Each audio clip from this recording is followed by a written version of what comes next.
I recently got my hands on a canvas that is way bigger than anything I've ever painted on. I think it's 24 by 30 inches, which is just massively bigger than my usual 12 by 12 inch painting surface. So it's a huge canvas. It actually already had a painting on it that I didn't like, so it was given to me, so I decided I would paint over it in acrylic. And so I did a couple layers of gray acrylic paint, and I've let those dry. And so now I've got this huge canvas that I can paint whatever I want on. I've never done that before, though, so being given this nice, cool little new thing to experiment with, I am now trying to figure out how I can approach something so big. Obviously, as you can see from the painting I have on screen, this is 12 by 12 inch oil painting paper by Strathmore.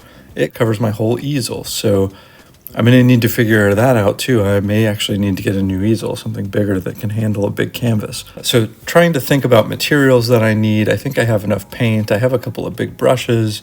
On that end, I'm good. I also need to start planning out what I want to paint. And so the painting that I have on screen, which is of a lady kind of with her feet in the water in, I guess it's kind of like a lake, mountains in the background. This was something that I was just kind of experimenting. I wanted to experiment with because I wanted to mess around with the idea of ripples in the water.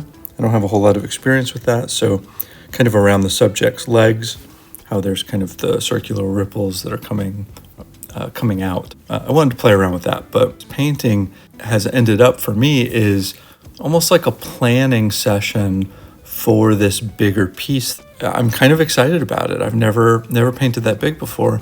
But I thought, well, if I'm really going to use this huge surface, I need to kind of figure out the composition. I have a tendency to freewheel and just sort of dive into things and just paint for fun.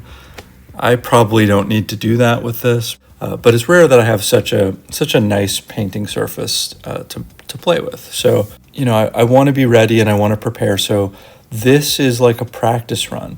I'm going to do something similar to this, I think, kind of a similar composition, but because I have all this extra real estate to paint on, I'm going to add some additional people, maybe off in the background a little bit, maybe some kind of close to the foreground, but I'm going to try to utilize this additional space in a good way if I can. We'll see how it goes, but the practice run went really well. I like the way it turned out, and so now let's see how I do with the big surface. So planning for something bigger. Let's see how it goes. So I hope that at some point in the next few weeks I have something more to say about that or to show on that, but we'll see. Thanks for checking this out. Hope to see you for the next one.